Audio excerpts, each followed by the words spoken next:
I stood in my driveway at dawn, my hand pressed flat against the cool aluminum siding of the trailer, and I swear I could feel my heartbeat echoing back through the metal. 72 years I'd been on this earth.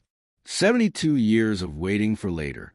And there she was, my beautiful, slightly dented, gently used Airstream-style travel trailer, glinting soft silver in the morning light. $18,000. Every penny I'd saved from my Social Security, every dollar I'd tucked away from birthday checks, and a little bit left over each month after the bills were paid. The coffee in my thermos was still hot. I'd made it strong, the way James used to like it. James, my husband, had been gone 11 years now, but that morning, standing there with my fingers tracing the rivets along the trailer's side, I could almost hear his voice. "One day, Evie," he used to say, spreading that old atlas across our kitchen table, his finger tracing routes through the Rockies, down the Pacific coast, across the plains to the Grand Canyon. "One day we'll see it all. Just you and me and the open road." One day never came for him. Heart attack at 63, right there in our backyard, pruning the rose bushes. I'd been inside making lemonade. After he died, there was Lisa to raise. Our daughter, 16 and angry and grieving in that way teenagers do, all slammed doors in tears she wouldn't let me see. So I worked double shifts at the municipal office, filing endless paperwork, answering phones, keeping things organized because that's what I was good at. Organized, careful, prepared. I paid for Lisa's college. I paid for her wedding. The whole thing, flowers and cake, and that expensive photographer she just had to have. I told her it was fine.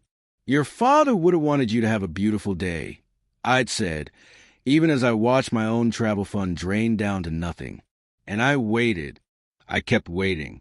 But 3 months ago, I'd looked at my bank statement and realized something. If not now, when? If not me, who? I was 72 years old, in decent health, and I'd been putting off later my entire life. Later was now. Later was today. So I bought her, the trailer, found her listed online, drove 2 hours to look at her, and handed over a cashier's check that same afternoon. The seller, a kind man named Robert, had tears in his eyes when he gave me the keys. "My wife and I took this thing all over the country," he'd said. "She passed last year. I hope it brings you as much joy as it brought us." I called Lisa that morning, right after I got home with the trailer, hitched to the back of my old truck. My voice had been shaking with excitement. "Lisa, honey, I did it. I finally did it. I bought a travel trailer." There'd been a pause on the other end. Too long. "That's nice, Mom." Her voice was flat, distracted. "Listen, I've got to go. We'll talk later." The line went dead. I'd stood there in my kitchen, phone still pressed to my ear, that familiar hollow feeling settling into my chest. But I'd pushed it away. Lisa was busy. She had kids, a husband, a life. She didn't need to understand. This was my dream. I walked back outside, thermos in hand, and just looked at her. My ticket to everywhere I'd never been. The sun was climbing higher now, warming the air, and somewhere down the street a dog was barking. Normal morning sounds. A normal day. Except it wasn't. I turned to head back inside, already mentally planning my route. Maybe start with the Smoky Mountains, work my way west when I heard it. The sound of tires on asphalt. Fast. Too fast for this quiet neighborhood. I looked up. A black SUV was pulling into my driveway, jerking to a stop behind the trailer. I recognized it immediately. Lisa's car. And through the windshield, I could see Marcus, my son-in-law, gripping the steering wheel, his face twisted into something I'd never seen before. Fury. My stomach dropped. Lisa was in the passenger seat, her face pale, her eyes avoiding mine. The engine cut off. 2 doors opened. And Marcus came toward me like a storm rolling in off the ocean, all dark clouds and thunder. I set my thermos down on the porch railing, and I waited. What the hell were you thinking? Marcus didn't even say hello. He just came at me, his voice sharp enough to cut, his finger pointed at the trailer, like it was evidence in a crime. I felt my heart start to pound, that old fight-or-flight response kicking in, but I kept my face neutral. Calm. I'd learned a long time ago that staying calm made angry people even angrier, and when people got angry, they made mistakes. "Good morning, Marcus," I said quietly. Lisa wouldn't look at me. She stood a few feet behind Marcus, arms crossed, her mouth pressed into a thin line. My daughter, the girl I'd rocked to sleep, taught to ride a bike, held through every nightmare and heartbreak. And she wouldn't even look at me. "Don't good morning me." Marcus stepped closer, and I could smell coffee on his breath. "You spent $18,000 on trailer? Are you out of your mind?" I took a slow breath. "It's my money, Marcus. It's our inheritance." There it was, the truth, stripped bare and ugly in the morning light. I felt something cold settle into my chest. Not surprised. I'd suspected this was coming for months now, ever since Lisa had made that offhand comment about how much my house would sell for when the time came. But hearing it said out loud, hearing my son-in-law call my savings his inheritance, was like being slapped. "I'm 72, I said, my voice steady. "Not dead. You're too old to be driving cross-country." Marcus's voice was rising now, echoing off the houses around us. Somewhere a curtain twitched. Mrs. Chun from next door, probably watching the show. What if something happens? What if you break down in the middle of nowhere? What if you have a medical emergency? "I'll call AAA. This isn't funny." "I'm not laughing." Lisa finally spoke, her voice small and tight. "Mom, we're just worried about you. It's a lot of money, and you're not getting any younger."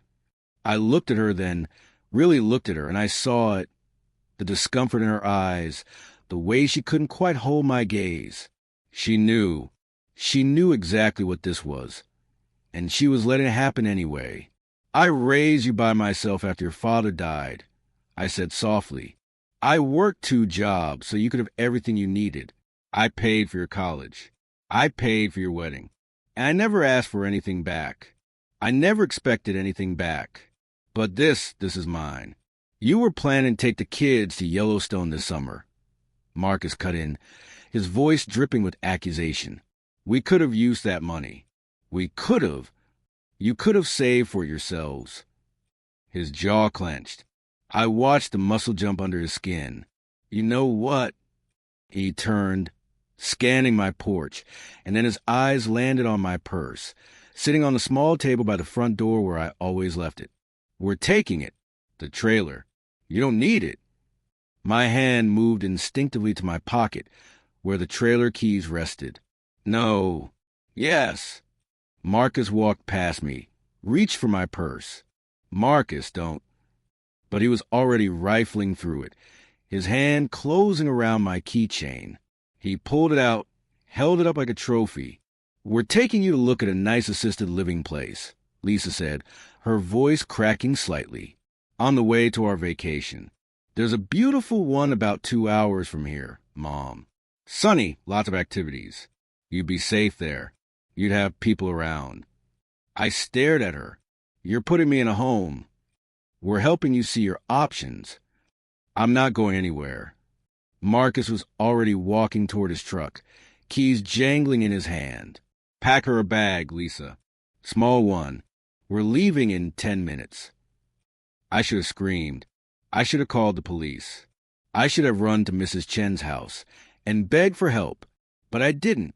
I stood there, watching Marcus inspect the trailer hitch, watching Lisa disappear into my house to pack my life into a small bag, and I felt something settle over me. Something cold and clear and absolutely certain. I'd spent 40 years working in administration, filing paperwork, keeping records, documenting every meeting, every phone call, every complaint. I knew how systems worked. I knew how people worked. And I'd known this was coming. 3 months ago, when Lisa first made that comment about the trailer being a waste, I'd started preparing. Because when you've lived as long as I have, You learn to read the signs. You learn to see betrayal coming long before it arrives. I pulled my phone from my pocket. Marcus had the trailer hitched to his truck now. He was checking the lights, efficient and practiced, like he'd done this before, like he'd been planning this. Lisa came back out with a small duffel bag. Got your medications, some clothes. We'll get you settled. Mom, this is for the best. I let her guide me to the back seat of the SUV. I let Marcus lock my front door with the spare key from my purse. I let them buckle me in like a child. And as Marcus pulled out of my driveway, my trailer, my dream, rattling along behind us, I unlocked my phone. I typed one sentence. Hit send. Marcus's phone dinged. Lisa picked it up from the cup holder, glanced at the screen. Her face went white. Marcus. Her voice was barely a whisper. Marcus, you need to pull over. What? Why? Just pull over. Now. He jerked the truck onto the shoulder of the highway, gravel crunching under the tires. Lisa read the text aloud, her voice shaking. Check the glove box. In the rear view mirror, I watched Marcus's face drain of color. The truck idled on the shoulder, while 18-wheelers roared past, rocking us with their wake. Marcus sat frozen, both hands still on the steering wheel, knuckles white. What glove box? Lisa's voice was thin, confused. The trailer. Marcus said, she means the trailer. He threw the truck into park and got out, not bothering to close the door. Lisa followed, leaving me alone in the back seat. I could see them through the back window, Marcus yanking open the trailer door, disappearing inside. Lisa stood outside, her arms wrapped around herself despite the warmth of the morning. I prepared that envelope 3 weeks ago, took it to my attorney, had everything notarized, filed copies with the county recorder's office and my bank. Then I placed it in the glove box of the trailer, sealed in plastic, with a sticky note on top that read, "To whom it may concern." I'd known. God help me. I'd known my own daughter would do this. Marcus emerged from the trailer, holding a manila envelope. Even from here, I could see his hands shaking. He ripped it open, pulled out the documents. Lisa leaned in, reading over his shoulder. The silence stretched out. 5 seconds. 10. 20. Then Marcus's head snapped up, his eyes finding mine through the back window. I didn't look away. Lisa's voice carried on the wind. Mom, what is this? I rolled down my window. It's called preparation, honey. Marcus stormed back to the truck, yanked open my door. This is bullshit. You can't. I can. I kept my voice level, almost gentle. And I did. The first document was the title transfer. I'd bought the trailer in cash, registered it in my name alone, with explicit documentation that no other party had claim to it. No co-signers. No joint ownership. It was mine, legally and completely. The second document was my revised will, dated and notarized just 2 weeks ago.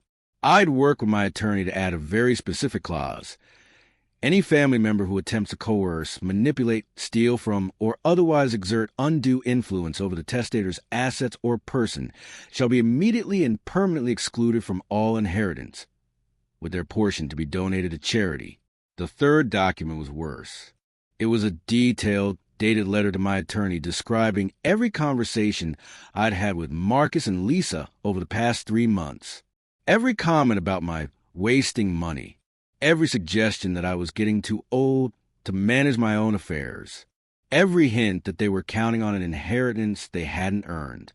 I documented everything. Dates, times, direct quotes. Because that's what you do when you work in administration for 40 years. You document. You keep records. You build a case. Marcus's face had gone from red to purple. You're bluffing. I spent 4 decades filing paperwork, Marcus. I know how to protect myself. I met his eyes, held them, and I know exactly how little you think of me. So I made sure that what I think doesn't matter. What matters is what's legal. You manipulative. Careful, I said softly. Witnesses. I nodded toward the cars still rushing past, toward the woman in the minivan who'd slowed down to watch the drama on the shoulder. Lisa was crying now, soft, hitching sobs. Mom, I can't believe you'd. Can't believe I'd what, Lisa? Protect myself? Protect what's mine. My voice cracked just a little. I can't believe you'd steal from me. I can't believe you'd let him talk about putting me in a home like I'm a problem to be solved. We weren't. Yes, you were. The words came out harder than I intended. You drove to my house at dawn, took my keys, hooked up my trailer, and planned to drop me off at a nursing home on your way to vacation. What exactly do you call that? Silence. Marcus was still holding the envelope, the papers crumpling in his grip. He looked at Lisa. She looked at the ground. Finally, Marcus spoke. Fine. You win. The words were bitter, angry. We'll take you home. No. They both stared at me. Drive to the nearest police station. I said calmly. We'll sort this out there. I'd like to file a report about the attempted theft of my vehicle. Jesus Christ, Mom. Or, I continued, you can drive me home, unhitch my trailer, and leave. Right now, without another word. I watched the calculation happen behind Marcus's eyes. Pride versus practicality. Anger versus consequence. Practicality won.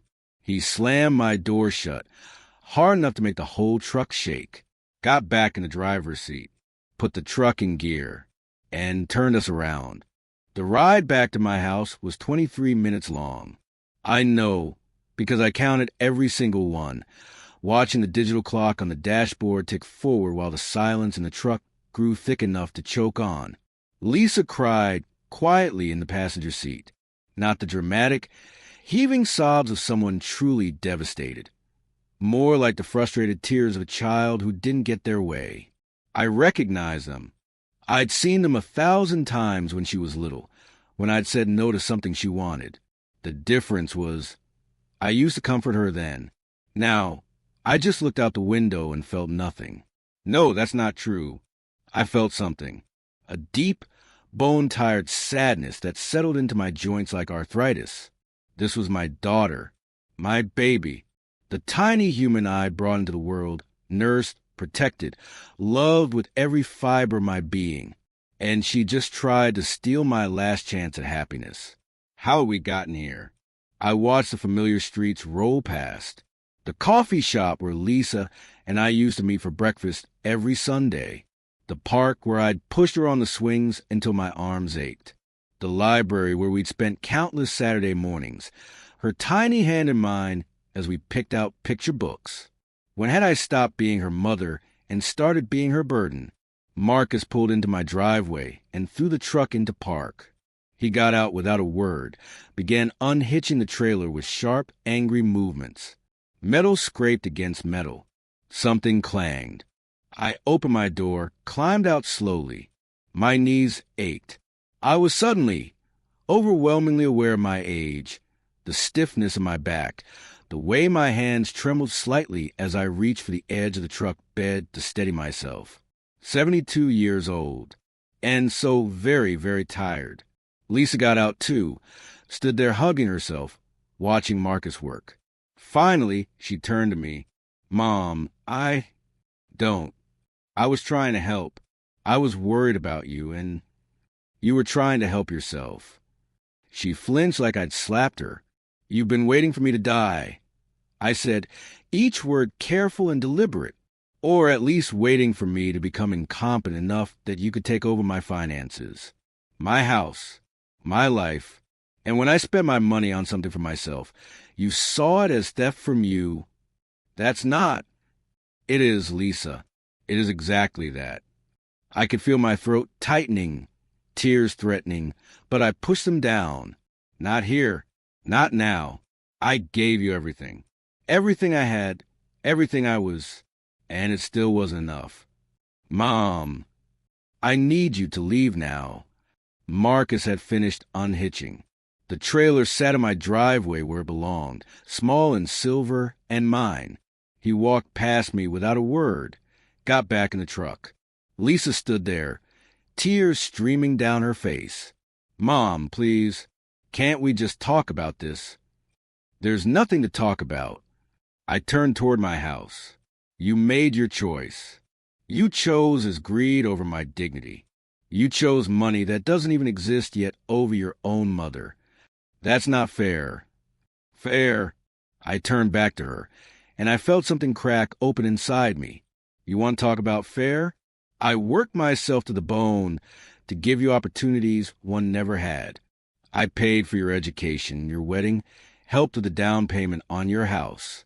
I babysat your kids every week for 2 years so you could save on daycare. And you repaid me by trying to have me declared incompetent so you could steal from me. We weren't going to declare you. That letter in the glove box, that's my insurance policy. Because I know how this works, Lisa. I've seen it happen to other elderly women. The family starts with concern. Then it's mom's not thinking clearly. Then it's power of attorney. Then it's goodbye autonomy, goodbye savings, goodbye dignity. Lisa was sobbing openly now. I love you. Then act like it. Marcus honked the horn. Once. Impatient. Lisa looked at me one more time, her face blotchy and red, mascara running in black streaks down her cheeks. She looked like a stranger wearing my daughter's face. I'm sorry, she whispered. So am I? She got in the truck. Marcus backed out of the driveway fast, tires squealing. I watched them disappear around the corner.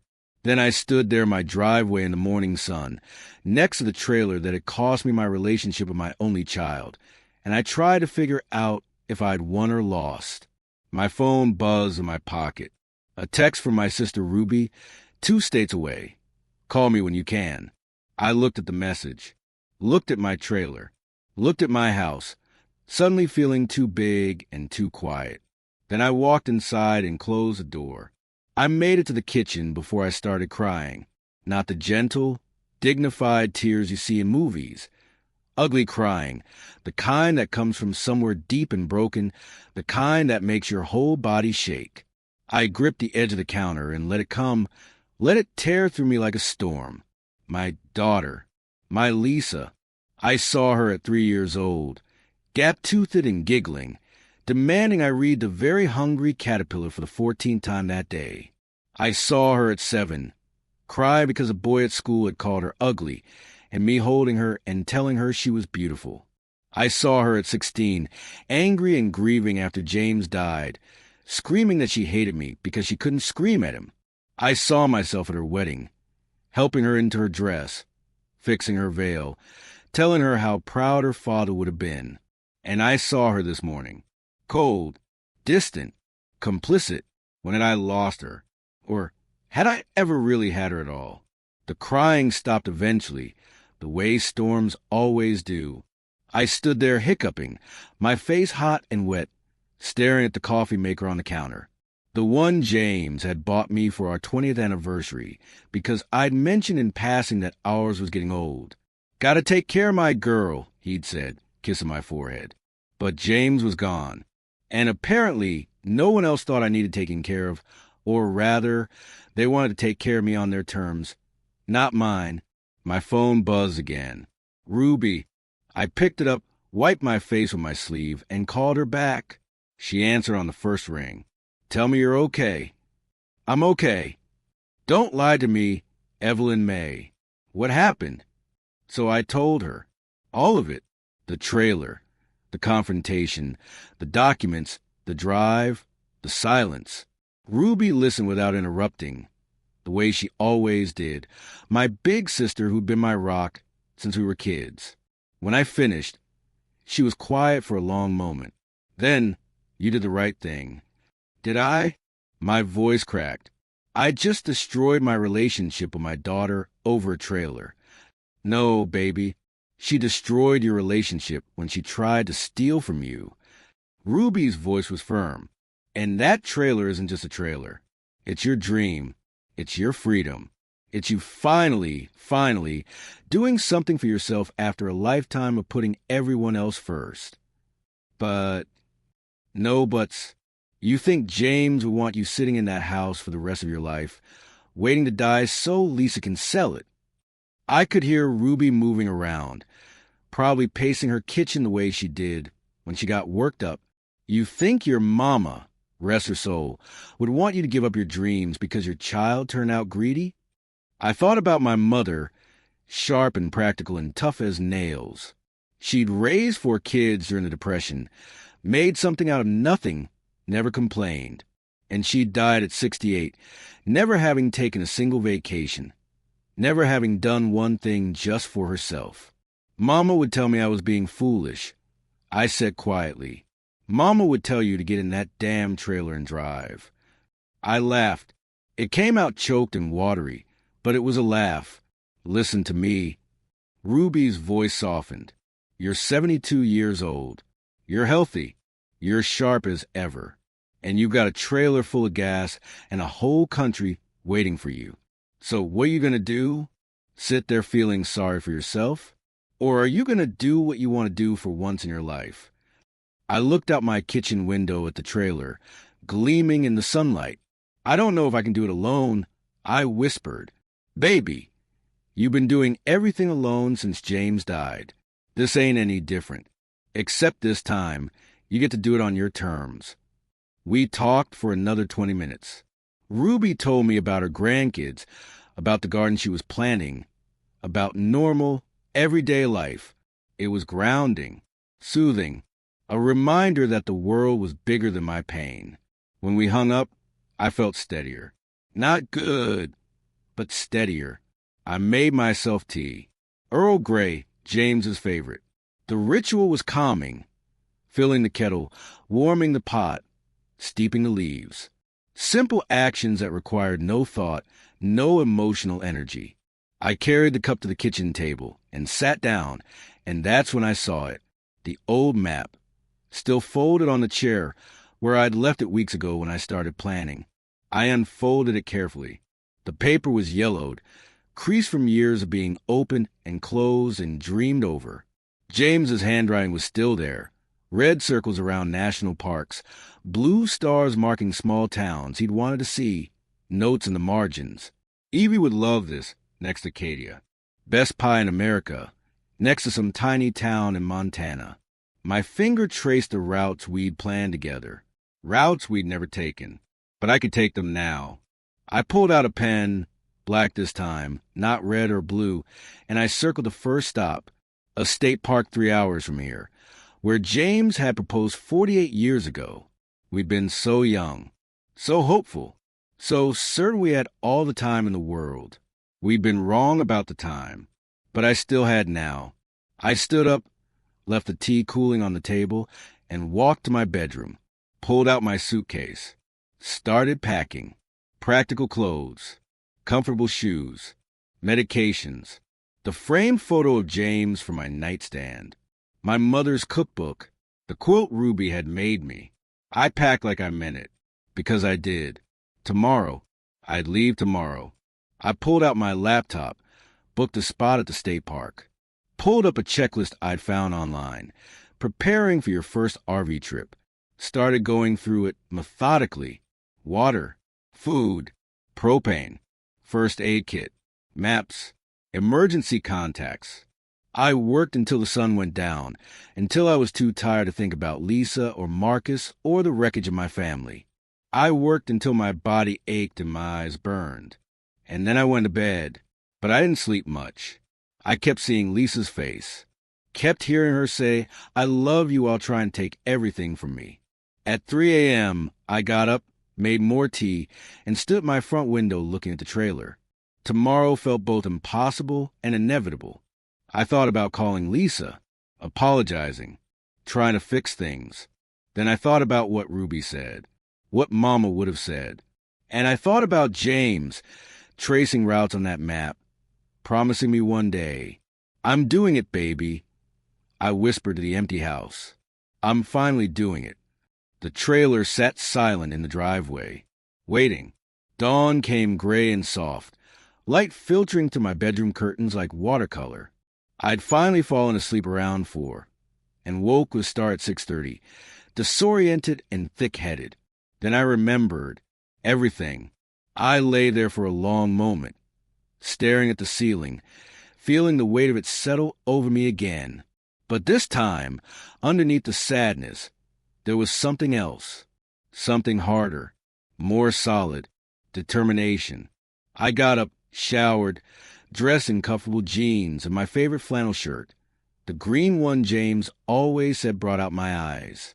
Made coffee, toast, ate mechanically, fueling my body because that's what you do, even when you don't feel like it. Then I started loading the trailer in earnest.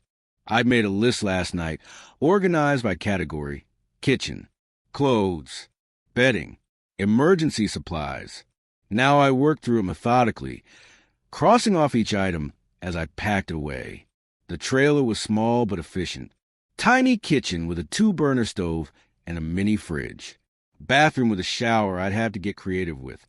Dining table that converted to a bed. Storage compartments tucked into every available space. It was perfect. I was packing the last of the kitchen supplies when I heard footsteps on my driveway. My heart jumped. Lisa? But when I looked up, it was Mrs. Chun from next door, holding a covered dish and wearing her gentle smile. Good morning, Evelyn. Morning, Helen. I climbed down from the trailer, wiping my hands on my jeans. She held out the dish. I made too much japchae last night. Thought you might like some. We both knew she hadn't made too much. She'd seen what happened yesterday morning. She'd seen the confrontation. Seen me standing alone in the driveway afterward. This was kindness disguised as leftovers. Thank you. I took the dish, felt its warmth through the glass. That's very thoughtful. Helen looked at the trailer, then back at me. You're leaving? Tomorrow morning. She nodded slowly. Good. You should see things, do things. She reached out, patted my arm. My mother always said, the time to live is before you die. Very obvious, maybe, but true. I felt my throat tighten. Thank you, Helen. Your daughter? She hesitated. She is maybe scared, maybe worried, but that is not your problem to fix. You fix you. You do what makes you happy. Simple words, simple wisdom, but they hit somewhere deep.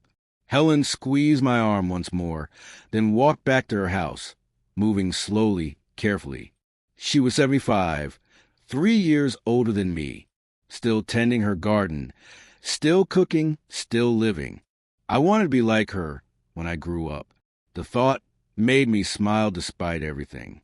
I spent the rest of the morning finishing preparations. Called my bank to let them know I'd be traveling. Called my doctor to make sure I had refills on all my prescriptions. Called AAA to confirm my membership was current. Called Ruby again. You doing this? She asked. I'm doing this. Proud of you, baby. Around 2 o'clock, I walked through my house one more time. I'd lived here for 38 years. Raised Lisa here. Buried my husband from here. These walls held every memory I had, good and bad, joyful and devastating. But they were just walls. In my bedroom, I paused by the dresser where James's ashes sat in a simple wooden box. I'd never been able to scatter them, never found the right place. Maybe I would now. I picked up the box, held it against my chest. We're going on that trip, James. Finally, I packed him carefully in the trailer, nestled between sweaters in the drawer under the bed. Then I made myself a sandwich, ate it standing at the kitchen counter, and tried not to think about all the meals I had made in this kitchen, all the times Lisa had sat at this table doing homework while I cooked dinner. My phone buzzed. A text from Lisa. Mom, please call me. I need to talk to you. I stared at the message. Typed, I'm not ready yet. Deleted it. Typed, give me time. Deleted that too. Finally typed, I love you, but I need space. Hit send before I could change my mind. 3 dots appeared immediately. She was typing. Then they disappeared. No response came. I set the phone down, my hand shaking slightly. This was harder than I'd expected. I'd thought foolishly, that once I made a decision to leave, everything else would fall into place, that I'd feel liberated, empowered. Instead, I felt like I was tearing myself in half. But I also felt like if I didn't leave, if I stayed and tried to fix things with Lisa, I'd lose the last part of myself that was truly mine. I'd spent my whole life being someone's something. Someone's wife, someone's mother, someone's employee, someone's caretaker. I didn't even know who Evelyn was, separate from all those roles. Maybe it was time to find out. I went to bed early that night, wanting to be rested for the drive. But I lay awake for hours, watching shadows move across the ceiling, listening to the house settle and creak around me.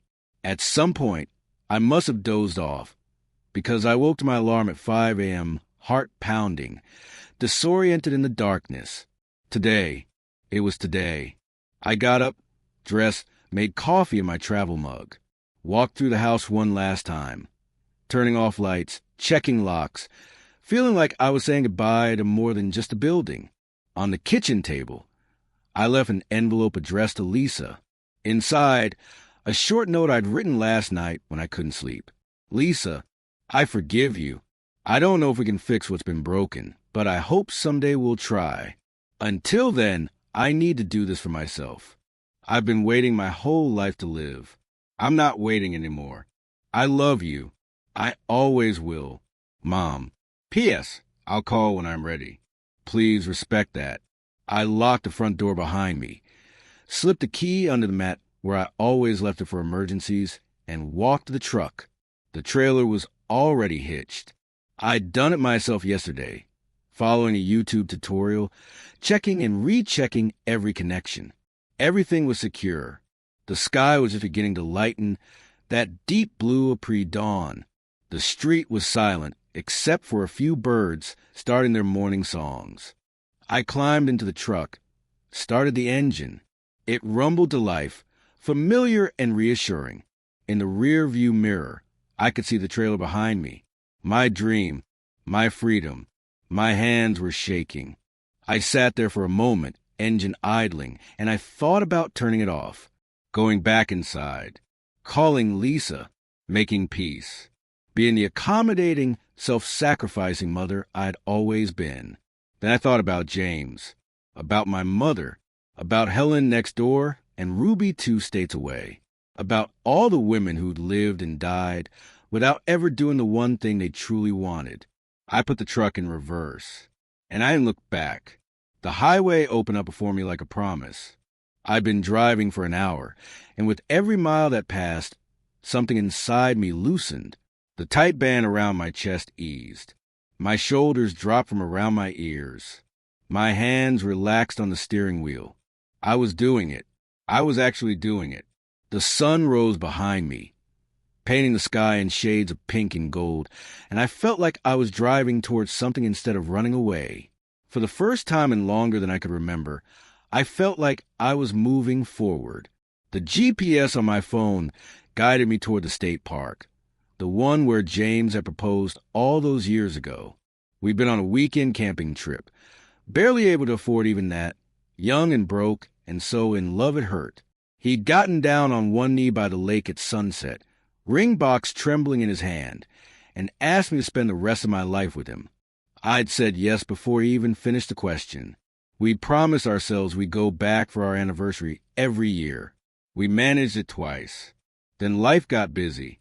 Jobs, mortgage, Lisa, bills, responsibilities. Later, we always said, we'll go back later. I gripped the steering wheel tighter. No more later. The traffic was light this early, mostly trucks and a few commuters. I kept to the right lane, taking my time, getting used to the feel of towing the trailer. It wasn't as hard as I'd feared. The weight was noticeable but manageable. The truck handled it well. I'd been terrified I wouldn't be able to do this part, that I'd get on the highway and panic, pull over, call for help, that I'd prove Marcus right. Too old, too incapable, too fragile. But I wasn't fragile. I was careful. There was a difference. Around mile marker 47, my phone rang through the truck's Bluetooth. Lisa's name flashed on the dashboard screen. My finger hovered over the answer button. I let it ring, and go to voicemail. 30 seconds later, it rang again. This time I answered. Hello, Mom. Lisa's voice was thick, like she'd been crying. Mom, where are you? On the road. I went by the house. You're gone. The trailer's gone. You left. Yes, without saying goodbye. I felt anger spike hot in my chest. Without saying goodbye? Lisa, you tried to steal from me. You tried to put me in a home. What kind of goodbye did you expect? I left you a note. I continued, my voice hard. I told you I needed space. Did you read it? Yes, but nothing. I meant what I said. I need time, Lisa. I need to figure out who I am when I'm not just your mother or your father's wife or someone's employee. I need to figure out what I want. And I can't do that with you calling me, guilting me, trying to pull me back. Silence. Then, so quietly I almost didn't hear it, I'm sorry. The words hung in the air between us, crackling to the phone line. I know you are, I said, and I meant it. But sorry doesn't fix what you did. Sorry doesn't erase the fact that you saw me as an obstacle instead of a person. And I need to process that, Lisa. I need time. How much time? I don't know. More silence. A truck blasted past me in the left lane, and I felt the trailer shudder slightly in its wake. I adjusted my grip, stayed steady. Where are you going? Lisa asked. I thought about lying. Thought about keeping it vague, protecting myself. Then I decided I was done protecting everyone else's feelings at the expense of my own truth. The state park where your father proposed to me. Then west. Then wherever I feel like going. Mom, I have to go. Honey, I need to focus on driving. Mom, I'll call you when I'm ready. I promise. But please, Lisa, give me this. Give me the space to do this without making me feel guilty about it. Her voice broke. I love you. I love you too. Goodbye. I ended the call before she could respond. My hands were shaking again, but not from fear this time, from adrenaline, from the sheer weight of drawing a boundary and actually holding it. I'd never been good at boundaries. Always a peacemaker, the accommodator, the one who bent and stretched and twisted myself into whatever shape was needed to keep everyone else happy. Well, I was done bending. The miles rolled by. I stopped once for gas and coffee, stretching my legs, using the bathroom, checking the trailer connections. Everything was fine. Everything was holding. I was holding. By the time I pulled into the state park, it was late afternoon. The ranger at the entrance booth was young, maybe 25, with kind eyes and a warm smile. First time here? She asked, taking my reservation confirmation. First time in 48 years, I said. She looked up, curious. My husband proposed to me here. I explained, long time ago. Her smile widened. That's beautiful. Welcome back. She directed me my campsite, a spot right by the lake, shaded by tall pines, peaceful and private. I maneuvered the trailer into position, using the mirrors and taking my time, and managed to get it parked on the first try. Small victory, but it felt huge. I set up camp slowly, methodically, leveled the trailer, connected the power, set out my camp chair by the water, made coffee on the little 2-burner stove. Then I sat down, mug warm in my hands, and looked at the lake. The sun was starting to sink, turning the water gold and amber. Trees reflected on the surface like a mirror. A fish jumped somewhere out in the middle, sending ripples expanding outward in perfect circles. It was so quiet I could hear my own breathing. I thought about the last time I'd been here. James, nervous and excited, pulling the ring box from his pocket. The way his voice had shaken when he said, "Evelyn, you're the best thing that ever happened to me." I'd believed him. I'd believed we had forever. But forever turned out to be 43 years. And now I was here alone, finishing the trip we'd started together. I miss you, I whispered to the water. God, James, I miss you so much. The lake didn't answer, but somehow, in the silence, I felt a kind of peace. A family walked by on the path behind me. Parents with two young kids, laughing. The little boy running ahead while his sister tried to keep up. Normal. Happy. The kind of family I'd once had. The kind of family I thought I still had, right up until yesterday morning. I pulled out my phone. No new calls from Lisa. One text from Ruby. How's the road? I took a photo of the lake, the sunset reflecting on the water, and sent it to her. Her response came immediately. Beautiful. Just like you. Proud of you, baby. I smiled, set the phone down. As the sun sank lower, an older man wandered over from the campsite next to mine. He was maybe 75, weathered and lean, with kind crinkles around his eyes. Evening, he said. I'm Gene. That's a nice rig you got there. Thank you. I'm Evelyn. I gestured to the chair next to mine. Care to sit? He settled into it with a grateful sigh. Don't mind if I do. These old bones aren't as spry as they used to be. We sat in comfortable silence for a moment, both watching the sun paint the sky. You traveling alone? Gene asked. I am. He nodded. Me too. Lost my wife 3 years ago. Been on the road ever since. He glanced at me. You. Widowed 11 years. First trip. Well, he raised an imaginary glass. Welcome to the club. It's a good club. Little lonely sometimes, but good. We talked as the sun finished setting and the stars began to appear. Gene told me about the places he'd been, Montana, Wyoming, all the way up to Alaska. He told me about his wife, Dorothy, who loved wildflowers and hated coffee. I told him about James, about Lisa, about the trailer. You did right, Gene said when I finished. My kids tried the same thing. Wanted me to sell the RV, move into one of those retirement communities. Said I was living in the past. He snorted. I told him I wasn't living in the past. I was living in the present, which is more than I could say for them, sitting around waiting for me to die so they could divvy up my stuff. I laughed. It felt good to laugh. You heading anywhere in particular? Gene asked. West, I said. After here. Maybe the Rockies. Maybe the coast. I haven't decided yet. That's the beauty of it. Gene stood, stretched. You don't have to decide. You just drive until something feels right, then you stop. And when it doesn't feel right anymore, you drive again. He headed back to his site, waving over his shoulder. See you at sunrise, maybe. I make a mean pot of campfire coffee. I'll bring the cups, I called after him. Alone again, I sat under the emerging stars and felt something I hadn't felt in years. Content. Not happy. Not yet. The wound with Lisa was too fresh, too raw, but content, at peace with my choice, at peace with being here, in this moment, doing exactly what I wanted to do. My phone buzzed. Another text from Lisa. I read your note again. I understand. Take your time. I'll be here when you're ready. It wasn't much, but it was something.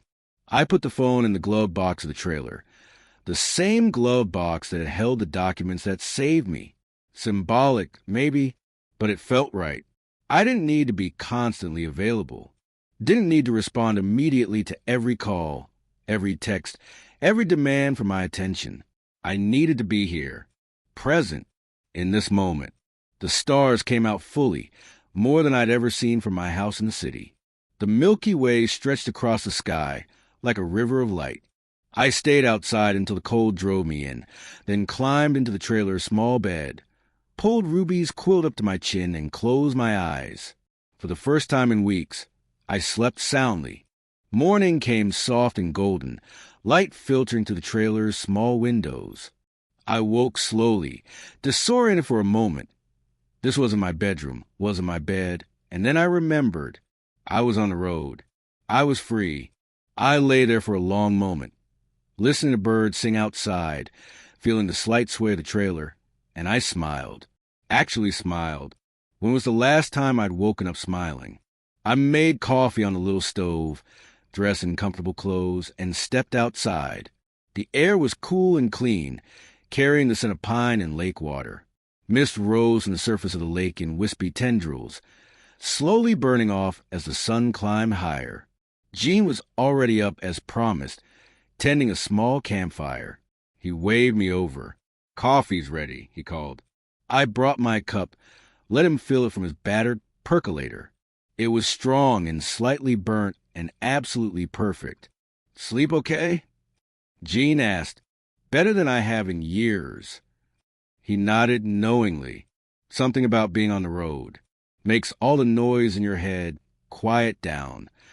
We sat by his fire, watching the mist clear, not talking much. Comfortable silence between two people who both lived long enough to know that not everything needed words. Eventually, Gene asked, "How long you planning to stay?" "Just a day. I want to walk around, see some things. Then I'll head out tomorrow morning." "Where to?" I thought about it, pulled out the old map from my pocket. I'd started carrying it with me like a talisman, unfolded it carefully. "Here," I said, pointing to a small town in the Appalachians. "There's a scenic byway James wanted to drive." And then my finger traced westward. "Then maybe here, or here. I don't know yet." "That's the right answer," Gene said. "The not knowing, that's where the adventure is." We finished our coffee. Gene gave me his email address, told me to send him updates if I wanted company along the way. "There's a whole network of us old-timers out here," he said. "You'll start recognizing the same rigs at different campgrounds. We look out for each other." The thought was comforting. I wasn't as alone as I had feared. I spent the day walking the trails around the lake, finding the exact spot where James had proposed. It looked different now. The trees were taller, the shoreline slightly changed, but the view was the same. The way the light hit the water, the mountains in the distance. I sat on a rock by the water's edge and pulled out the small wooden box from my bag. James's ashes. "We made it back," I told him. "Took me long enough, but we made it." I thought about scattering them here. This place meant something to both of us. It would be fitting. But something stopped me. I wasn't ready yet. And maybe James needed to see the rest of the country with me first. Maybe this journey wasn't just mine. Maybe it was ours, finally happening just 48 years late. I tucked the box back into my bag. "We've got more places to see," I said softly. "You and me, just like we planned."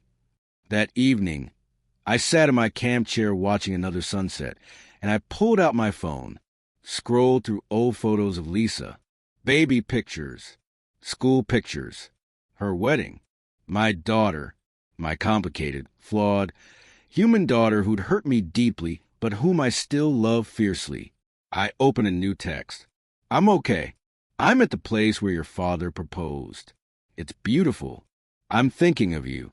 I'm still hurt, but I love you. We'll figure this out eventually. Just not yet." I added the photo of the sunset from last night. Hit send. 3 dots appeared almost immediately. Then, "Thank you for letting me know. The photo is beautiful. I love you too, Mom. Take all the time you need." It wasn't forgiveness. It wasn't reconciliation. But it was a start. Maybe that was enough for now. I made myself dinner on the camp stove. Simple pasta with vegetables. Nothing fancy. Ate it slowly, savoring each bite, watching the stars emerge. Tomorrow I drive to the scenic byway, then west, then wherever felt right. I thought about my house, sitting empty back home. I'd arranged for a neighbor kid to mow the lawn, for the post office to hold my mail. Everything was taken care of. I could be gone for weeks, months, even if I wanted. The freedom of it was almost dizzying. I'd spent 72 years living for other people, doing what was expected, being responsible, being good. Now I was just being Evelyn, not someone's wife or mother or employee, Just Evelyn, alone with a trailer and a map and an open road. I pulled out a small journal I bought before leaving. I'd always meant to keep a journal, but never had time. Started writing. Day 1, I left. I actually left. I'm at the lake where James proposed. I feel sad and free and terrified and excited all at once. Is this what living feels like? Really living? Day 2. Met a man named Gene who's been on the road for 3 years. He says there's a whole community of people like us. People who refuse to sit still and wait to die. I like that. I want to be part of that. Tomorrow I drive west. I don't know what I'll find, but I think that's the point. I closed the journal, set it aside. The night deepened. The campground quieted. Just the crackle of Gene's dying fire next door, the soft lap of water against the shore, the rustle of wind through pine trees. I thought about Lisa, probably lying awake in her big house, maybe crying, maybe angry, maybe both. I thought about Marcus, probably resentful, definitely bitter. I thought about the life I'd left behind, the comfortable routine, the familiar rooms, the safety of knowing exactly what each day would bring, and I felt no urge to go back. Not yet, maybe not ever. I looked up at the stars, so bright out here away from city lights. Found the Big Dipper, the North Star, the same stars James and I looked at together on our camping trips when we were young. I'm doing it, baby. I whispered to Sky. I'm finally doing it. And I know you'd be proud of me. I know you'd tell me to keep going, to see everything, to live big while I still can. A shooting star streaked across the sky, brief and bright and beautiful. I chose to take it as a sign. Tomorrow would come with its own challenges. More miles to drive. More decisions to make. Maybe more calls from Lisa. Maybe moments of doubt or fear or loneliness. But tonight, sitting under these stars on my trailer behind me and the whole country ahead of me, I felt something I hadn't felt in longer than I could remember. Hope. Not for reconciliation with Lisa, though maybe that would come someday. Not for some grand adventure or dramatic transformation. Just hope that I could keep doing this. Keep moving forward. Keep choosing myself day after day, mile after mile. Hope that it wasn't too late to become whoever I was supposed to be. I finished my coffee, rinsed the cup in the trailer's tiny sink, brushed my teeth, changed into pajamas, climbed into the small bed that was already starting to feel like home. Before I turned off the light, I pulled out the map one more time, traced the route west with my finger. So many places to see, so many roads to take. The road is long, I thought, and for the first time in my life, I'm not afraid of it. I turned off the light. Outside, the lake whispered against the shore. The wind moved through the trees. An owl called somewhere in the darkness. And I, Evelyn, 72 years old, widowed, betrayed by my own daughter, alone in a trailer in the middle of nowhere, felt at peace. The horizon was waiting. And tomorrow, I drive toward it.